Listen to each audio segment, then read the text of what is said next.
जय श्री कृष्ण। आइए हम सुनते हैं हिरण्याक्ष और 12 भगवान के युद्ध की कथा। इस कथा को सुनने से धन, यश और आयु की वृद्धि होती है। आप हमारे चैनल को सब्सक्राइब कीजिए, लाइक कीजिए और शेयर कीजिए। प्रजापति कश्यप और माता दिति के 2 पुत्र हुए।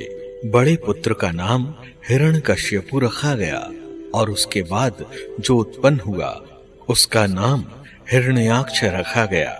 जिस समय ये दोनों पुत्र उत्पन्न हुए उस समय तीनों लोकों में अनेक प्रकार के भयंकर उत्पात होने लगे।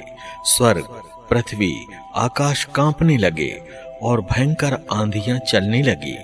दोनों दैत्य जन्मते ही शीघ्र आकाश तक बढ़ गए। उनका शरीर फौलाद के समान पर्वताकार हो गया। वे स्वर्ण के बाजूबंद, कवच, कुंडल, करधनी आदि पहने हुए थे। हिरण्यकश्यपु ब्रह्मा जी से वर प्राप्त करके अभय हो गया और तीनों लोकों को विजय करके एक छत्र राज्य करने लगा। उसका छोटा भाई हिरण्याक्ष उसकी आज्ञा का पालन करते हुए शत्रुओं का नाश करने लगा। कंधे पर गदा रखकर भूलोक, स्वर्गलोक को जीतकर वह एक दिन घूमते घूमते वरुण की पुरी में जा पहुंचा। पाताल लोक में पहुंचकर वरुण देव के पास गया और युद्ध की भिक्षा मांगते हुए बोला, हे वरुण देव, तुमने अनेक लोकपालों को जीता है और आपने जगत के संपूर्ण दैत्य और दानवों पर विजय प्राप्त करके राजसूय यज्ञ किया। आप मुझसे लड़कर विजय प्राप्त कीजिए। उस दैत्य की बात सुनकर वरुण को बड़ा क्रोध आया, किंतु समय को समझकर हंसते हुए उन्होंने उत्तर दिया, अरे भाई, अब हमें लड़ने का चाव नहीं रहा और फिर तुम जैसे बलशाली वीर से लड़ने के योग्य भी अब हम नहीं रहे हैं। तुमको यज्ञ पुरुष नारायण के पास जाना चाहिए। वे ही तुम्हारे लड़ने योग्य हैं और तुम्हारी इच्छा पूर्ण करेंगे। वे तुम जैसे दुष्टों का संहार करने के लिए अनेक रूप धारण करते हैं। मैत्रेय जी बोले, हे विदुर जी, पाताल लोक के स्वामी वरुण जी की ऐसी बातें सुनकर वह दैत्य अति प्रसन्न हुआ और नारद जी से नारायण का पता लगाकर रसातल में गया। वहां उसने भगवान वाराह को अपनी दाढ़ों पर पृथ्वी को लाते हुए सामने देखा। उनके लाल लाल नेत्र तेज से चमक रहे थे। वाराह भगवान को सामने आते देखकर वह महाबली दैत्य बहुत हंसा और बोला, अरे तू जंगली पशु जल में कहां से आया है? अरे मूर्ख पशु, तू इधर आ। इस पृथ्वी को कहां लिए जाता है? यह पृथ्वी को हमारे हवाले ब्रह्मा जी ने कर दी है। हे अधम, मेरे रहते हुए तू कुशलता पूर्वक पृथ्वी को रसातल से नहीं ले जा सकता। तू दैत्य दानवों का शत्रु है, इसलिए मैं आज मार डालूंगा। उस हिरण्याक्ष के ऐसे कटु वचन सुनकर 12 भगवान को अति क्रोध आया। उनकी दाढ़ों पर रखी हुई पृथ्वी कांपने लगी। उन्होंने पृथ्वी को वहां छोड़कर युद्ध करना अच्छा नहीं समझा। उस दैत्य के कटु वचनों को सहन करते हुए वे गजराज के समान शीघ्र ही जल से बाहर निकले और पृथ्वी को सुरक्षित कर हिरण्याक्ष से युद्ध करने लगे।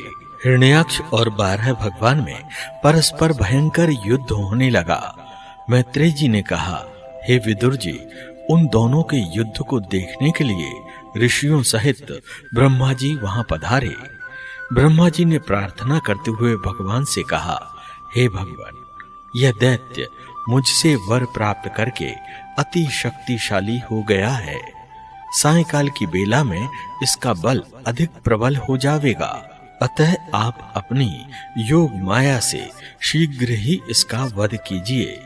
अब अभिजित नाम का मुहूर्त भी आ पहुंचा है, अतः आप शीघ्र ही इस शक्तिशाली दैत्य को मार डालिए।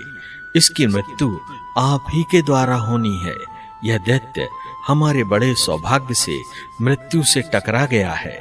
आप शीघ्र ही इसको मारकर संपूर्ण लोकों में शांति स्थापित कीजिए। मैत्रेय जी बोले, हे विदुर जी, ब्रह्मा जी की ऐसी प्रार्थना सुनकर भगवान ने उस दैत्य को मारने का निश्चय किया। भगवान वाराह उस दैत्य को पुनः अपनी भुजाओं में बांधकर दबाने लगे। तब वह दैत्य भगवान पर मुक्के का प्रहार करने लगा। भगवान ने उसकी कनपटी पर वज्र के समान एक मुक्का मारा और वह चोट खाकर चक्कर खाने लगा। उसके नेत्र निकल गए और वह हाथ फैलाकर धड़ाम से उस अथाह जल में गिर पड़ा। तब देवता लोग बड़े प्रसन्न हुए और भगवान की स्तुति करने लगे। हे प्रभु, आपने इस संसार की स्थिति के लिए अपना मंगलमय स्वरूप प्रकट किया। बड़ी प्रसन्नता की बात है कि आपने इस महाभयानक दैत्य को मारकर संसार में सुख शांति स्थापित कर दी। श्री मैत्रेय जी बोले, हे विदुर जी, इस दैत्य को मारकर भगवान वाराह अंतर्ध्यान हो गए। जो पुरुष पृथ्वी का उद्धार करने के लिए 12 भगवान और इस हिरण्याक्ष के वध की कथा कहता सुनता है, वह ब्रह्म हत्या के घोर पाप से छूट जाता है। धन, यश तथा आयु की वृद्धि होती है और अंत में भगवान का परम पद प्राप्त करता है। जय श्री कृष्ण।